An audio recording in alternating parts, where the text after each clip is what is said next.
अस्सलामुअलैकुम स्टूडेंट्स, आज हम बात करने जा रहे हैं जी स्टेप्स इन हाइपोथेसिस टेस्टिंग, जिसमें हमारे पास 5 स्टेप्स आते हैं। कौन कौन से स्टेप हैं? फर्स्ट है कि आपने फॉर्मुलेट किस तरह करनी है हाइपोथेसिस। ठीक है। सेकंड स्टेप होता है कि आपने लेवल ऑफ सिग्निफिकेंस से किस तरह से क्रिटिकल वैल्यू को फाइंड आउट करना है टेबल से कंसल्ट करके। और थर्ड स्टेप होता है हमारा कि हमने टेस्ट स्टेटिस्टिक का जो फार्मूला है उसको यूज़ करके वैल्यू किस तरह से निकालनी है, जिसको फिर आपने उन टेबल में ग्राफ में देखना होता है। ठीक है। फोर्थ वन हमारे पास डिसीजन होता है और उससे हमें पता चलता है कि हमारी नल जो है वो सपोर्ट हुई है या एक्सेप्ट हुई है, और फिर डिस्कशन में हम उस नल से ऑपोजिटली देखते हैं कि हमारी अब अल्टरनेट सपोर्ट हुई है या एक्सेप्ट हुई है। ये 5 स्टेप्स होते हैं हमारे पास हाइपोथेसिस टेस्टिंग में। जब भी आप कोई भी टेस्ट अप्लाई करें, आप टी टेस्ट करें, एफ टेस्ट करें, एनोवा करें, कोई भी आप टेस्ट करें, कोरिलेशन करें, जो भी करें, तो आपने यही 5 बेसिक स्टेप्स फॉलो करने होते हैं। ठीक हो गया। तो ये स्टेप्स जो हैं वो बहुत इंपॉर्टेंट होते हैं इस लिहाज से। तो फर्स्ट ऑफ ऑल हमारा होता है कि नीड टू फॉर्मुलेट हाइपोथेसिस। जब भी हम रिसर्च करते हैं तो उसमें हम बेसिकली क्या बनाते हैं? अल्टरनेट हाइपोथेसिस बनाते हैं। लेकिन जो हम टेस्ट कर रहे होते हैं वो किस पे कर रहे होते हैं? नल हाइपोथेसिस पे, क्योंकि नल जो है उसको रिजेक्ट जब हम करते हैं तो अल्टरनेट खुद ब खुद एक्सेप्ट हो जाती है और नल को रिजेक्ट करना आसान होता है। ठीक हो गया। तो हम क्या करेंगे, यहाँ पर हम दोनों हाइपोथेसिस हमारी जो अल्टरनेट होगी उससे हम नल बनाएंगे। ठीक है। और फिर हम उसको टेस्ट करेंगे आगे। तो first of all for example हमारे पास हाइपोथेसिस है कि self efficacy is negatively related to stress. ये हमारी एक सिंपल हाइपोथेसिस है जिसको हम क्या कहेंगे कि हमारी अल्टरनेट हाइपोथेसिस है, क्योंकि ये हमारी रिसर्च की हाइपोथेसिस है जिस पे हमने रिसर्च करनी है। ठीक हो गया। लेकिन अगर आप देखें तो ये क्या है, हमारे पास एक क्वालिटेटिव डाटा है। ठीक है। क्वालिटेटिव है कि इसमें कोई आपको क्वांटिटी, कोई नंबर, कोई न्यूमेरिकल फॉर्म नहीं शो हो रही। सेल्फ एफिकेसी जो है वो स्ट्रेस के साथ नेगेटिव रिलेट करिए, सिंपल सी बात है। क्वालिटेटिव है। ठीक है। क्वालिटेटिव मतलब जिसमें क्वालिटी की बात हो रही हो, कोई इसमें आपको क्वांटिटेटिव डाटा शो ना हो रहा हो। लेकिन स्टैट जो है वो क्वालिटेटिव डाटा के साथ डील नहीं करती। स्टैट को डील करने के लिए, उसको टेस्ट वगैरह करने के लिए, कुछ भी करने के लिए आपको डाटा चाहिए होता है क्वांटिटेटिव फॉर्म में। तो अब हम क्या करेंगे, हमारे इस डाटा को क्वांटिटेटिव डाटा में, न्यूमेरिकल डाटा में कन्वर्ट करेंगे ताकि हम उसको स्टैटिस्टिकली टेस्ट कर सकें। ठीक हो गया। अच्छा जी, दूसरी चीज़ ये है कि जब भी आप हाइपोथेसिस बनाते हैं तो वो हाइपोथेसिस जो है वो सैम्पल के लिए नहीं होती है, वो पॉपुलेशन के लिए होती है। फॉर एग्जांपल आपके पास 100 लोगों का सैम्पल है, उसमें से 10 का आपने सैम्पल सेलेक्ट किया है। सॉरी, 100 लोगों की पॉपुलेशन है, उसमें से आपने 10 का सैम्पल सेलेक्ट किया है। अब आप उनके लिए ये बात करें कि सेल्फ एफिकेसी जो है वो नेगेटिव रिलेट करती है स्ट्रेस से, तो ये सिर्फ आप उन 10 लोगों के सैम्पल के लिए बात नहीं कर रहे, ये आप पूरी पॉपुलेशन के लिए बात कर रहे हैं। पर इसको टेस्ट करने के लिए आप उस सैंपल से डाटा लेंगे और उस पर अप्लाई करेंगे और चेक करेंगे। ठीक है। मतलब अब हाइपोथेसिस जो है वो पूरी पॉपुलेशन के लिए होती है, सिर्फ एक आध लोग के लिए, सिर्फ उस सैंपल के लिए नहीं होती है। वो अलग बात है कि डाटा अब हम पूरी पॉपुलेशन से कलेक्ट नहीं कर सकते, तो इसलिए हम सैंपल से करते हैं। लेकिन फिर हम क्या करते हैं, उस डाटा को पूरी पॉपुलेशन पर जनरलाइज कर देते हैं। तो वो जनरलाइज इसीलिए करते हैं क्योंकि हाइपोथेसिस जो है वो पॉपुलेशन के लिए होती है। ठीक हो गया। डाटा सैंपल से लिया है लेकिन हाइपोथेसिस पॉपुलेशन के लिए। ठीक हो गया। ये बात पूरी पॉपुलेशन के लिए, ना कि सिर्फ एक सैंपल के लिए। अब अगर वो हाइपोथेसिस एक्सेप्ट होती है या रिजेक्ट होती है, जो भी होती है, तो उसकी फाइंडिंग्स जो है वो भी आप पॉपुलेशन पर अप्लाई करते हैं, सिर्फ सैंपल पर अप्लाई नहीं करते हैं। ठीक हो गया। अच्छा जी, इसलिए अब हम क्या करते हैं कि जब हम कोरिलेशन की बात करते हैं तब भी हम जो टर्म्स यूज़ करेंगे वो पॉपुलेशन वाली यूज़ करेंगे, सैंपल वाली यूज़ नहीं करेंगे। जिस तरह हम देखें तो जब सैंपल होता है, सैंपल में जो कोरिलेशन है उसको आप किससे शो करते हैं? आर से। ठीक है। लेकिन पॉपुलेशन में जो कोरिलेशन है उसको आप शो करते हैं रो से। ठीक है। इस सिंबल को हम क्या कहते हैं? रो। ये क्या बताता है? Population, correlation in population. ठीक हो गया। अब हम हमारी जो हाइपोथेसिस बनाएंगे, जो हम स्टैटिस्टिकल फॉर्म में, मतलब थोड़ी न्यूमेरिकल फॉर्म में बनाएंगे, वो भी इसी रो से बनाएंगे। फॉर एग्जांपल अगर हम ये बनाते हैं कि rho is equal to zero. ठीक है। रो का क्या मतलब है? Correlation in population. ठीक हो गया। अगर हम कहें कि कोरिलेशन जो है वो ज़ीरो, इसका क्या मतलब है कि जो वेरिएबल्स हम डिस्कस कर रहे हैं इन दोनों के दरमियान कोई कोरिलेशन नहीं है। ठीक है। अगर हम कहें कि rho is not is equal to zero, इसका क्या मतलब है कि जो वेरिएबल्स हम डिस्कस कर रहे हैं उनके अंदर कुछ ना कुछ कोरिलेशन प्रेजेंट है। ठीक हो गया। अब ये जो हमारे पास मोस्टली हम जो अल्टरनेट होती है वो यही कह रही होती है ना कि कोई ना कोई कोरिलेशन है। जिस तरह अब ये हाइपोथेसिस क्या कह रही है कि self efficacy is related to stress. अगर ये सिर्फ इतनी हम देखें कि self efficacy is related to stress, तो इसका क्या मतलब है कि दोनों के दरमियान कोई ना कोई कोरिलेशन है। कोरिलेशन ज़ीरो के इक्वल नहीं है। ठीक है। और अगर हम कहें कि self efficacy is not related to stress, तो वो हमारे पास ये वाली हाइपोथेसिस बनती है कि कोई कोरिलेशन नहीं है। ठीक है। इन दोनों के दरमियान आपस में कोई कोरिलेशन नहीं आ रहा। तो अल्टरनेट हमारी ये हुई। ठीक है। और जो नल है वो हमारी उसके ऑपोजिट हुई कि मतलब अल्टरनेट कह रही है कि कोरिलेशन है, तो नल क्या कहेगी कि कोरिलेशन नहीं है। तो इस तरह से हमारी वो वाली जो हाइपोथेसिस जो कि क्या थी, ये वाली क्वालिटेटिव थी ना, तो इसको हमने अब क्वांटिटेटिव में कन्वर्ट कर दिया। ठीक है, ये वाली हाइपोथेसिस क्या है, self efficacy is related to stress, और ये क्या है, self efficacy is not related to stress. और ये सिर्फ इतनी सी हाइपोथेसिस बन गई जो कि हम स्टैटिस्टिकली टेस्ट कर सकते हैं। वो हमारे पास नल हाइपोथेसिस है और ये अल्टरनेट हाइपोथेसिस है। लेकिन दूसरी चीज़ ये है कि ये वाली जो हाइपोथेसिस है जो कि कह रही है कि कोरिलेशन तो है, लेकिन ये हमें साथ ये नहीं बता रही कि कौन सा कोरिलेशन है, पॉजिटिव कोरिलेशन है या नेगेटिव कोरिलेशन है। पॉजिटिव कोरिलेशन क्या होता है कि अगर एक वेरिएबल बढ़ रहा है तो दूसरा भी बढ़ रहा है, ठीक है, इस तरह से ग्राफ बन रहा है, अगर एक बढ़ रहा है तो दूसरा भी बढ़ रहा है। लेकिन नेगेटिव कोरिलेशन क्या होता है, इस तरह से होता है कि अगर एक वेरिएबल बढ़ रहा है, ये वाला बढ़ रहा है, तो ये वाला कम होता जा रहा है। ठीक है, तो ये अगर हमें पता हो कि हमारी जो है वेरिएबल्स उनके दरमियान पॉजिटिव कोरिलेशन है या नेगेटिव कोरिलेशन है, तो फिर हम इस तरह से हाइपोथेसिस बनाते हैं। अब ये देखें आप, rho is greater than zero, मतलब आपकी जो रो की वैल्यू है वो पॉजिटिव है। ठीक है, जो भी वैल्यूज जीरो से बड़ी होती हैं वो क्या होती हैं, पॉजिटिव होती हैं। अब नंबर लाइन में भी जिस तरह होता है ये जीरो होता है, ठीक है, और इस तरफ पॉजिटिव वैल्यूज होती हैं और इस तरफ नेगेटिव वैल्यूज होती हैं। तो अगर हम कहें कि हमारी कोरिलेशन जो है ग्रेटर दैन जीरो है, मतलब वैल्यूज क्या है, पॉजिटिव है, तो हमारा क्या है, पॉजिटिव कोरिलेशन है। अगर हम कहेंगे हमारी रो की वैल्यू जो है लेस देन जीरो, तो लेस देन जीरो कौन सी वैल्यूज होती हैं, नेगेटिव होती हैं, तो मतलब हमारा नेगेटिव कोरिलेशन है।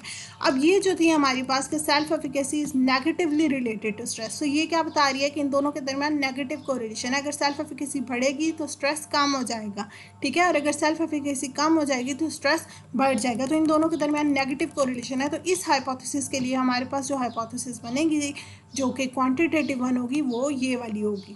ठीक हो गया, जो ये कह रही है कि कोरिलेशन है लेकिन नेगेटिव है, ठीक है, एक बढ़ेगी तो दूसरी कम हो जाएगी।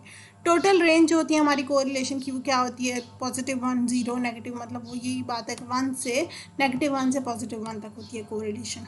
ठीक है, या फिर आप कह सकते हैं positive one two negative one, एक ही बात है। अच्छा जी, एक और एग्जाम्पल अगर हम देखें तो हम जो है मीन जो होता है उसको हम सैम्पल में मीन जो है वो किससे शो होता है, एक्स बार से, लेकिन पॉपुलेशन में मीन किससे शो होता है, म्यू से। ठीक है, तो हम ये कह चुके हैं कि हमने जो हाइपोथेसिस बनानी है वो किसके लिए बनानी है, पॉपुलेशन के लिए, सैम्पल के लिए नहीं बनानी। तो इसलिए हम किससे कंसल्ट करेंगे, म्यू से, क्योंकि म्यू क्या है, पॉपुलेशन का मीन है। ठीक है, फॉर एग्जाम्पल हम कहते हैं हमारी जो हाइपोथेसिस है वो ये है कि एग्जाम एंजाइटी जो है वो बॉयज़ और गर्ल्स में डिफ़र करती है या नहीं करती है। ठीक है, तो नल कहेगी कि एग्जाम एंजाइटी इन बॉयज़ और एग्जाम एंजाइटी जो है गर्ल्स में इक्वल है। ठीक है, ये म्यू जी शो कर रहा है कि एग्जाम एंजाइटी जो है बॉयज़ गर्ल्स में कितनी है, और म्यू भी बता रहा है कि एग्जाम एंजाइटी जो है वो बॉयज़ में कितनी है। ठीक हो गया, अगर हम कहें कि ये दोनों आपस में इक्वल है, इन दोनों के दरमियान कोई नहीं आ रहा डिफरेंस, ठीक है, तो इसका क्या मतलब है कि ये दोनों इज इक्वल टू, मतलब इन दोनों के दरमियान कोरिलेशन जीरो है, कि मतलब सेम आ रहे हैं ना, वेरिएबल्स में कोई डिफरेंस नहीं आ रही, एग्जाम एंजाइटी बॉयज़ और एग्जाम एंजाइटी गर्ल्स सेम है। ठीक है, इसको हम इस तरह, ये हम अगर हम कहें कि इसी को उल्ट करते हैं आप, कि एग्ज़ाम एंजाइटी जो है वो गर्ल्स में और बॉयज़ में इक्वल नहीं है, ठीक है, किसी में हाई है और किसी में लो। अब बस इतना बता दिया कि एग्ज़ाम एंजाइटी जो है वो डिफ़र कर रही है दोनों में, लेकिन ये नहीं बताया कि किस में हाई है किस में लो। तो ये हमारे पास एक कोरिलेशन है, हाइपोथेसिस है, लेकिन नॉन डायरेक्शनल है।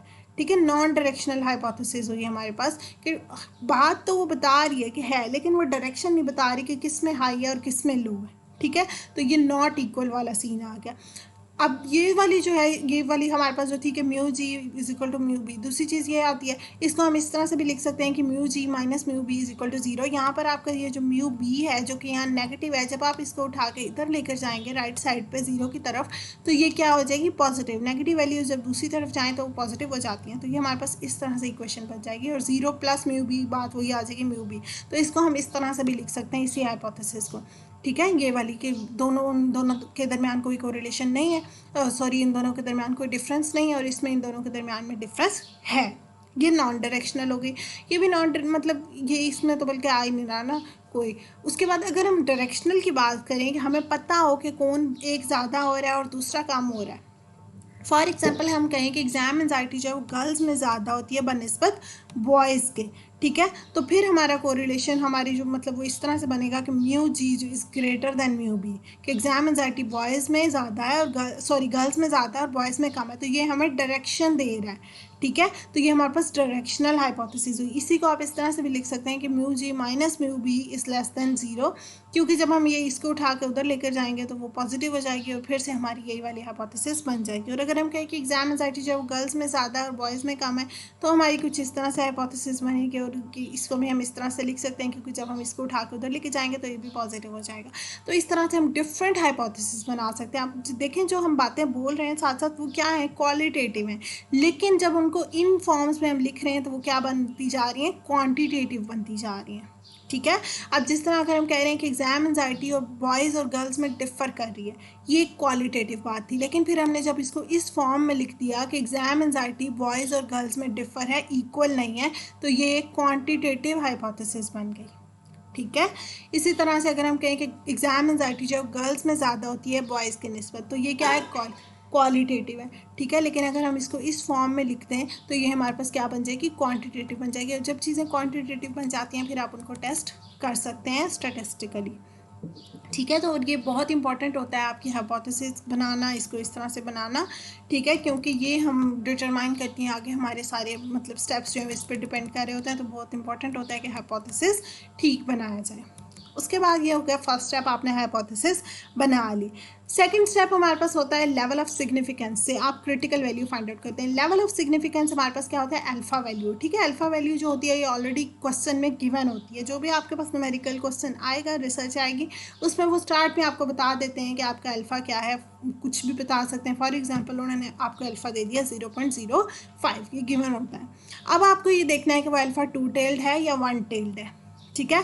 अब ये हमें कैसे पता चलता है कि अल्फा वन टेल्ड है या टू टेल्ड है, ये हमें अल्टरनेट हाइपोथेसिस से पता चलता है। ठीक है। ये हमारी जो हाइपोथेसिस होती है वो हमें बताती है। अगर आपकी हाइपोथेसिस वन टेल्ड है तो फिर आपका जो ये अल्फा होगा ये भी वन टेल्ड होगा। अगर आपकी हाइपोथेसिस टू टेल्ड है तो ये भी। अब जिस तरह ये देखें हमारे पास ये क्या है, टू टेल्ड है, कि ये हमें सिर्फ ये बता रहा है कि कोई ना कोई को रिलेशन है, लेकिन ये नहीं बता रहा कि कौन सा को रिलेशन है। मतलब अब इस तरह से इसकी कुछ ग्राफ बनेगा कि इधर भी आ रहा है और इधर भी आ रहा है। हमें नहीं पता कि वो पॉजिटिव को रिलेशन है या हमें नहीं पता कि वो नेगेटिव को रिलेशन है। कुछ इस तरह से ये शेडेड एरिया बनेगा। ठीक है। तो ये इधर से भी शेड हो जाएगा और ये इधर से भी शेड हो जाएगा। आपको नहीं पता कोरिलेशन पॉजिटिव है या नेगेटिव है, बस कोरिलेशन है इतना बता रहा है। तो ये हमारे पास क्या है, एक नॉन डायरेक्शनल है। मतलब इसमें आपको डायरेक्शन नहीं दी हुई कि कौन सा कोरिलेशन है। लेकिन अगर आप वो आपको डायरेक्शन दे दें साथ, मतलब टू, अब ये क्या है, टू टेल्ड है। ठीक है। दोनों टेल्स इसकी कलर्ड है, लेकिन इसमें देखें वो क्या कह रहे हैं, पॉजिटिव कोरिलेशन है। तो जब पॉजिटिव कोरिलेशन हो तो हम सिर्फ पॉजिटिव एरिया, ये इस तरह वाला जो पॉजिटिव एरिया इसको शेड आउट करेंगे, और जब नेगेटिव कोरिलेशन हो तो हम सिर्फ नेगेटिव एरिया, इस तरह वाला जो नेगेटिव एरिया होता है इसको शेड आउट करेंगे। तो इसमें ये क्या है, टू टेल्ड हाइपोथेसिस है। ये वाली हाइपोथेसिस क्या है, टू टेल्ड है। ये वाली हाइपोथेसिस क्या है, वन टेल्ड है। ये भी हाइपोथेसिस क्या है, वन टेल्ड है। ठीक है। और ये पॉजिटिव वाली तरफ जा रही है और ये नेगेटिव वाली तरफ जा रही है। मतलब अब वन टेल्ड है, टू टेल्ड है, ये हमें कहाँ से पता चला, हमारी ऑल्टरनेट हाइपोथेसिस से। ठीक है। और ये हम क्या करें, हम नल से नहीं देखते इसको, क्योंकि नल हमेशा क्या कह रही होती है कि कोरिलेशन है ही नहीं। ठीक है। अगर आप इस पे फोकस करें तो आपको नहीं पता चलेगा कि वन टेल है या टू टेल्ड है। ठीक है। ये आपको ऑल्टरनेट को देख कर पता चलता है कि अगर आपकी ऑल्टरनेट ये है तो आपके इस तरह से बनेगा कि टू टेल्ड है। अगर आपकी ऑल्टरनेट ये या ये है तो फिर वो क्या बनेगी, वन टेल्ड है। तो जब आपने ये देखना है तो फिर आप ऑल्टरनेट पे फोकस करेंगे, आप नल पे फोकस नहीं करेंगे। ठीक है। क्योंकि यहाँ पर माइंड में क्वेश्चन आता है कि बाकी सारी रिसर्च जो हम कहाँ पे कर रहे हैं, नल के ऊपर कर रहे हैं, लेकिन हम यहाँ पे जब हमने वो देखना है कि वन टेल्ड है, टू टेल्ड है, तो वो क्यों हम कंसल्ट करते हैं ऑल्टरनेट हाइपोथेसिस के साथ, तो इस वजह से करते हैं क्योंकि ये हमें बात पता ही सिर्फ ऑल्टरनेट से चलती है, नल से पता ही नहीं चलती। ठीक है। कि वो वन टेल्ड है या टू टेल्ड है। ठीक है। अच्छा जी, लेवल ऑफ सिग्निफिकेंस हमें पता चल गया कि 0.05 है। हमें ये भी पता चल गया कि वो वन टेल्ड है, ये टू टेल्ड है। अब दूसरी चीज़ होती है हमारे पास क्रिटिकल वैल्यू। ठीक है। क्रिटिकल वैल्यू हमने फाइंड आउट करनी है, जो कि बहुत इंपॉर्टेंट है। और उसके लिए हमारे पास हर टेबल जो होता है उसमें डिफरेंट वो मतलब बताते हैं। जो टेबल भी आप कंसल्ट कर रहे हैं उसके लिहाज से पता चलता है कि आपको क्रिटिकल वैल्यू जानने के लिए कौन कौन सी चीज़ें चाहिए। फॉर एग्जाम्पल अगर हम टी टेस्ट की बात करें, ठीक है, अगर आप टी टेस्ट कर रहे हैं, टी डिस्ट्रीब्यूशन कर रहे हैं, तो उसमें हमें कौन कौन सी चीज़ें चाहिए। एक तो ये चाहिए कि आपके अल्फ़ा की वैल्यू क्या है। ठीक है। वो हमें यहाँ पर पता चल चुकी है, हमने इसमें कर लिया था कि हमें क्वेश्चन में गिवन है 0.05 है फॉर एग्जांपल। ये हमारे पास अल्फ़ा की वैल्यू 0.05। दूसरी चीज़ हमने क्या कहा, फॉर एग्जांपल हम ये कहते हैं कि हमारे जो है वो क्या है, टू टेल्ड है। ठीक है। हमारी अल्फ़ा की वैल्यू, दूसरी हमारी ऑल्टरनेट हाइपोथेसिस अगर हम कहें 2 टेल्ड है, तो अब हमने जब कंसल्ट करना है टेबल से, तो वो हमने किस तरह से करना है कि एक तो वो 2 टेल्ड प्रोपोर्शन इन 2 टेल्ड को देखें आप 0.05 कहाँ पर लाई कर रहे हैं, ये प्रोपोर्शन इन 2 टेल्ड है, ये प्रोपोर्शन इन 1 टेल्ड है। ठीक है, तो 2 टेल्ड में जाना है सबसे पहले आपने, क्योंकि हमने कहा कि हमारी हाइपोथेसिस 2 टेल्ड है। ठीक है, उसके बाद आपने क्या करना है 0.05 को देखना है, ये हमारे पास 0.05 है। तीसरी चीज़ उन्होंने यहाँ पे दी हुई है डीएफ की वैल्यू। अब ये डीएफ की वैल्यू क्या होती है, ये होती है डिग्री ऑफ फ्रीडम।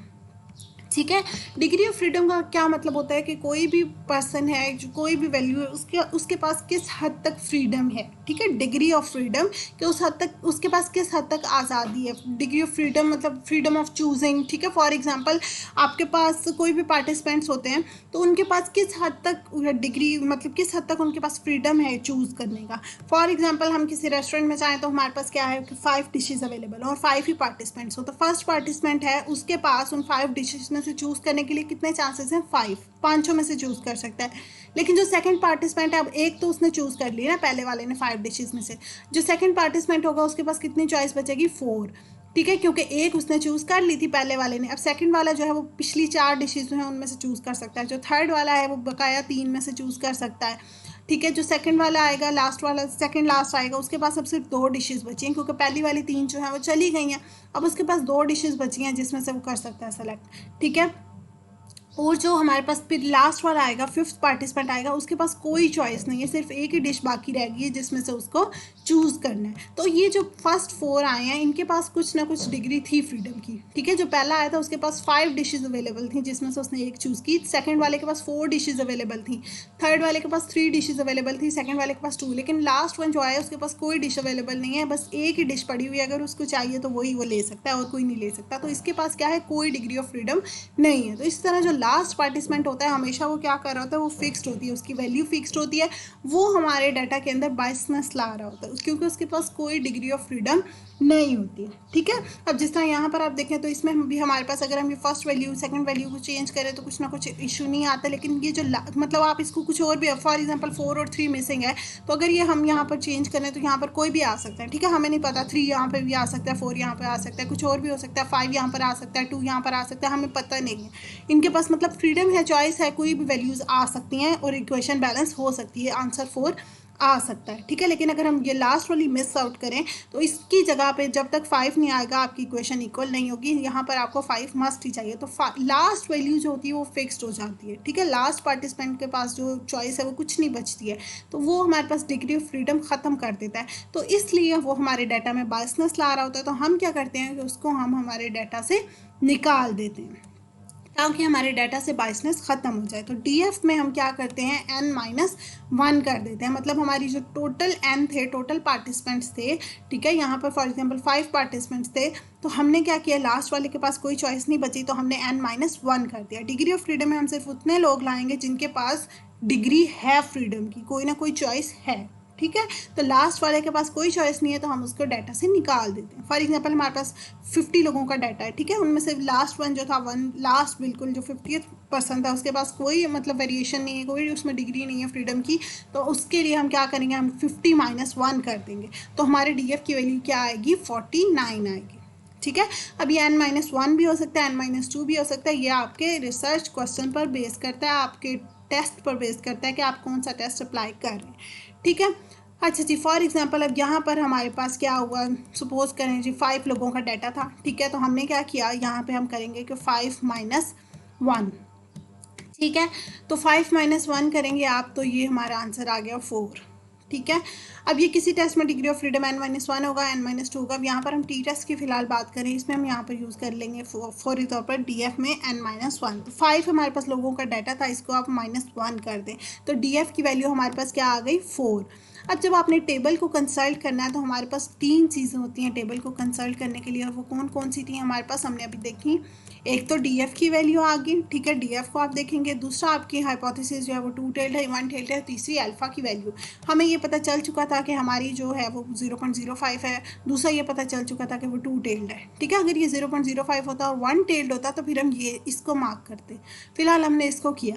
अच्छा जी, दूसरा हमने क्या किया, हमारे डीएफ की वैल्यू कितनी निकली थी, हमारी डीएफ की वैल्यू आई थी 4, ठीक है, ये 4 हमने निकाली थी।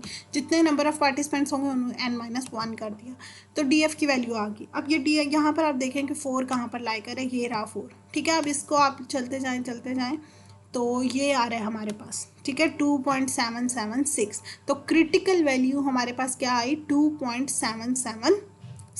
तो इस तरह से हम टेबल से कंसल्ट करके इन 3 चीज़ों के बिहाफ पर कि वो 1 टेल्ड है, ये 2 टेल्ड है, और दूसरा डीएफ की वैल्यू क्या है और अल्फ़ा की वैल्यू क्या है, हम जो है हमारी क्रिटिकल वैल्यू फाइंड आउट करेंगे। और यहाँ पर हमारे पास क्रिटिकल वैल्यू क्या है, 2.776, ठीक है।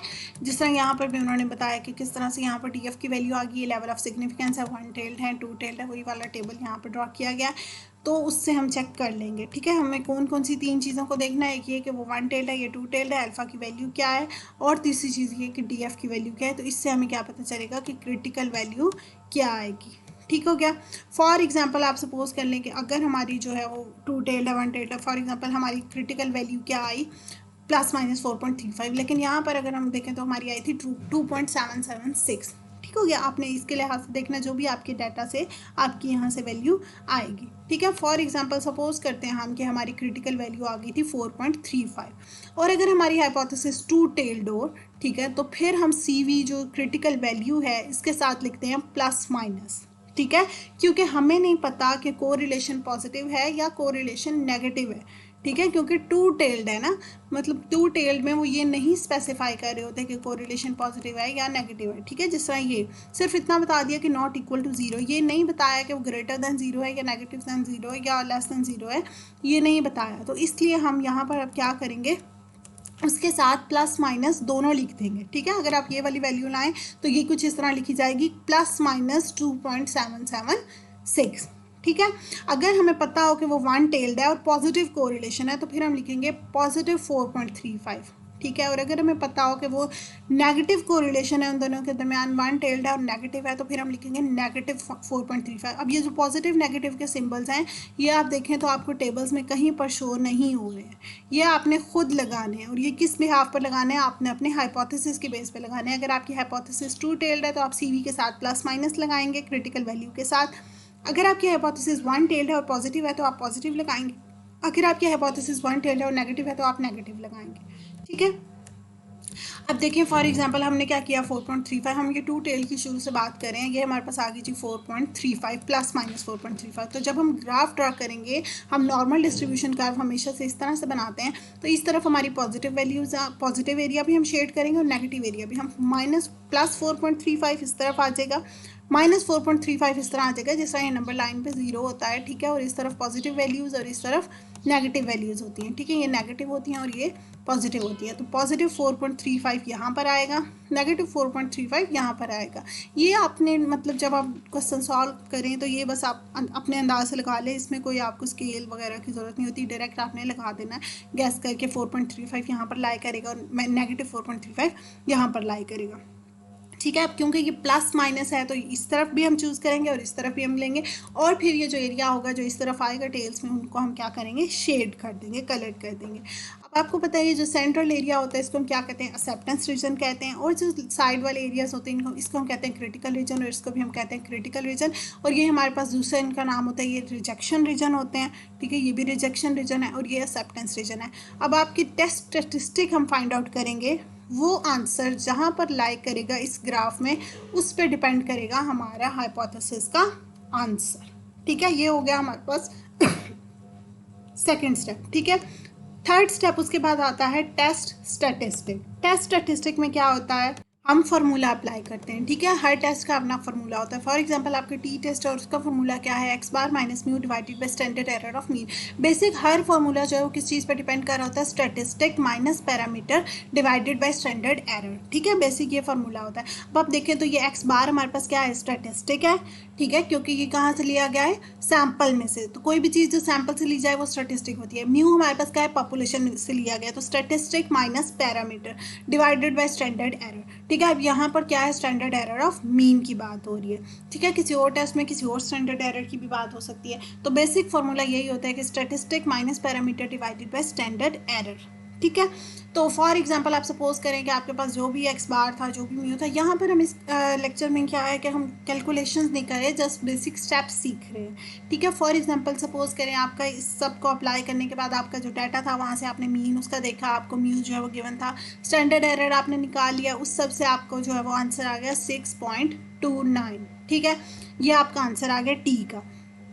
अब आपने क्या करना है कि टी का जो भी आंसर आएगा अब आपने इस ग्राफ में जाके उसको देखना है। ठीक है, 6.29 देखें यहाँ पर कि इस ग्राफ में 6.29 कहाँ पर लाई कर रहा है। ये क्या है, इसके साथ कोई सिंबल नहीं है तो ये क्या होगा, पॉजिटिव होगा। ठीक है, तो यहाँ पर हम देखें तो 6.29 कुछ यहाँ पर लाई करेगा। ठीक है, फॉर यहाँ पर हमारे पास क्या होता है, 0 होता है ना, तो ये 1 2 3 4 5 6, ये 4 था तो यहाँ पर आ गया हमारे पास 6, तो ये 6.29 यहाँ पर लाई कर रहा है। अच्छा, अब ये 6.29 किस रीजन में आ रहा है हमारे पास, क्रिटिकल रीजन में। हमें पता है ये वाला एरिया कौन सा है, क्रिटिकल रीजन है, तो ये शेडेड एरिया, इससे आगे जितना एरिया आएगा वो सारा शेडेड होगा, तो क्रिटिकल रीजन में लाई कर रहा है। और क्रिटिकल रीजन हमारे पास क्या होता है, रिजेक्शन रीजन होता है। ठीक है, रिजेक्शन रीजन के इसमें जो भी डाटा आएगा वो रिजेक्ट हो जाएगा। तो अब क्योंकि इसमें आया 6.29 तो इसका क्या मतलब है कि आपकी हाइपोथेसिस जो है वो क्या हो जाएगी, रिजेक्ट हो जाएगी। और हम किस पर काम कर रहे हैं, नल हाइपोथेसिस पे। तो यहाँ पर क्रिटिकल रीजन में टी की वैल्यू आने का क्या मतलब है कि आपकी नल हाइपोथेसिस रिजेक्ट हो गई। और जब नल हाइपोथेसिस रिजेक्ट हो जाए तो क्या होता है वो हम आगे देखेंगे डिस्कशन में। यहाँ पर हमारा डिसीजन ये आया कि ये सारा काम जो हमने ऊपर अभी आपको दिखाई है हम किस में करेंगे, डिसीजन में करेंगे। टेस्ट स्टैटिस्टिक में आपने जस्ट टी की वैल्यू फाइंड आउट कर ली। फोर्थ स्टेप होता है हमारे पास डिसीजन। डिसीजन में हम क्या करते हैं, वही ग्राफ दोबारा ड्रॉ करेंगे और उसमें देखेंगे कि 6.29 कहाँ पर लाई कर रहा है, तो वो ऑलमोस्ट यहाँ पर लाई कर रहा है 6.29, क्योंकि यहाँ पर 4 था। ठीक है, तो ये रिजेक्शन रीजन में लाई कर रहा है, तो इससे हमें ये क्या पता चल रहा है कि हमारी नल हाइपोथेसिस जो है वो क्या होगी, रिजेक्ट हो गई है। अगर ये एक्सेप्टेंस रीजन में आता, फॉर एग्जाम्पल ये क्या होता 1.35, ठीक है, तो यहाँ पर आ जाना था, तो फिर हमारे क्या होना था कि नल हाइपोथेसिस इज एक्सेप्टेड। ठीक है, फिलहाल क्या हुआ कि नल हाइपोथेसिस क्या हुई है, रिजेक्ट होगी, क्योंकि 6.29 कहाँ लाई कर रहे हैं, रिजेक्शन रीजन में। ठीक हो गया। और जब नल हाइपोथेसिस रिजेक्ट हो जाए तो ऑब्वियसली क्या होता है, हमारे पास हमारी ऑल्टरनेट हाइपोथेसिस जो है वो सपोर्ट हो जाती है। और ये चीज़ हमें कहाँ से पता चली, डिस्कशन से। Based on available evidence we conclude that self efficacy is negative related to stress. या फिर यहाँ पर क्योंकि हम टू टेल की बात करें तो यहाँ पर हमारी डिस्कशन क्या होगी कि based on available evidence we conclude that self efficacy is related to stress. ठीक है, क्योंकि हम कह रहे थे कि हमारी जो टू टेल्ड है वो क्या बता रही थी, सिंपल इतना बता रही थी कि सेल्फ एफिकेसी और उसमें क्या है, स्ट्रेस में आपस में कोई ना कोई कोरिलेशन है, जो रो है वो इज इक्वल टू 0 नहीं है। ठीक है, हमारी ये अल्टरनेट हाइपोथेसिस। और नल क्या थी कि रो जो है वो किसके इक्वल है, 0 के। ठीक है, तो जब नल रिजेक्ट हो गई है तो इसका क्या मतलब है कि नल जो है वो इज इक्वल टू 0 नहीं है। ठीक है, इज इक्वल टू 0 नहीं है, तो क्या मतलब है कि सेल्फ एफिकेसी और स्ट्रेस में कोई ना कोई कोरिलेशन है। हमारी डिस्कशन ये आएगी self efficacy is related to stress. और अगर हम दूसरी चीज़ देखें कि अगर हम वन टेल पे ये सारा काम करते, ठीक है, अगर हम ये सारा काम वन टेल पे कर रहे होते कि ये हम इसको देख रहे होते कि हमारी जो कोरिलेशन है उनका आपस में मतलब नेगेटिव कोरिलेशन है कि self efficacy is negatively related to stress. ठीक है, तो फिर हमारी जो हाइपोथेसिस होनी थी वो ये वाली होनी थी। ठीक है, कि self efficacy is negatively related to stress और रो इज लेस देन 0। ठीक है, उसके बाद हमने क्या करना था कि लेवल ऑफ सिग्निफिकेंस हमारे पास 0.05 है और हम क्या कह रहे हैं इस बार कि वो वन टेल्ड है। ठीक है, नेगेटिव हमें पता चल रहा है कि वो सिर्फ नेगेटिव एरिया आपने शेड आउट करना है, ये नेगेटिव एरिया आपने शेड आउट करना है। ठीक है, हमें ये भी पता चल गया कि वो वन टेल्ड है और हमें अल्फा की वैल्यू भी पता चल गई। डी एफ अगर हमारे पास जो भी हो, फॉर एग्जांपल 4 ही हो जो हम पहले देख रहे थे, तो फिर हम यहाँ पर किससे कंसल्ट करेंगे, हम इसको देखते हैं कि हम अगर हमारा डी एफ 4 ही हो, ठीक है, और हम अब किसकी बात करें, वन टेल की, और अल्फा हमारे पास क्या है 0.05, तो फिर हम यहाँ पर कौन सी वैल्यू देखेंगे, ये वाली 2.132, ये वाली वैल्यू आएगी हमारी क्रिटिकल वैल्यू। ठीक है, और अब हम जो ग्राफ ड्रा करेंगे यहाँ पर जो हम बनाते हैं वो वाला ग्राफ हमारा कुछ इस तरह से बनेगा कि सिर्फ फॉर एग्जांपल 4.35 ही हम होता ले लेते हैं जो हमने सपोज की हुई वैल्यू, वैसे वैल्यू तो हमारी ये आएगी 2.132। ठीक है, तो हम यहाँ पर अब सिर्फ नेगेटिव एरिया को कलेक्ट करेंगे क्योंकि हम किसकी बात करें, नेगेटिव कोरिलेशन की। ठीक है, और वन टेल्ड है तो सिर्फ नेगेटिव एक टेल कलेक्ट करेंगे। अब यहाँ पर आप देखेंगे हम देखेंगे कि हमारी जो टी की वैल्यू आ रही है, टी हमने जो स्टेटिस्टिक में हमारा आंसर आया 6.29, अब आप देखें कि वो यहाँ पर कहाँ लाई कर रहा है, तो वो यहाँ पर कर रहा है। ये वाला एरिया सारा का क्या है, एक्सेप्टेंस है, और ये वाला क्या है, रिजेक्शन है। तो 6.29 जब एक्सेप्टेंस रीजन में लाई कर रहा है तो हम क्या कहेंगे कि हमारी नल हाइपोथेसिस जो है वो सपोर्ट हो गई है, जो कि नल हाइपोथेसिस ये कह रही थी कि उन दोनों के दरमियान कोई कोरिलेशन नहीं है। ठीक है, ये कह रही थी कि कोई कोरिलेशन नहीं है, तो वो सपोर्ट होगी। जब नल हाइपोथेसिस सपोर्ट होगी तो क्या होगी, अल्टरनेट ऑब्वियसली रिजेक्ट हो जाएगी। तो फिर अगर यहाँ पर नल जो है वो रिजेक्ट हो जाए और अल्टरनेट सपोर्ट हो जाए, तो उससे फिर हम एंड में क्या लिखेंगे कि based on available evidence we conclude that self efficacy is negatively related to stress. और अगर यहाँ पर इस सिचुएशन में है कि अल्टरनेट जो है वो सपोर्ट हो जाए, तो फिर क्या होगी, नल रिजेक्ट हो जाएगी, तो डिस्कशन हमारी ये आएगी कि self efficacy is not negatively related to stress. ठीक है, इस तरह से हम हमारे ग्राफ से, हमारे सब आंसर से जो है वो डिस्कशन का आंसर देंगे। ठीक हो गया, that is all about the steps in hypothesis testing. I hope आपको अच्छी समझ आई होगी। If you have any query, any question, you can ask in the comment box. Thank you so much and अल्लाह हाफिज़।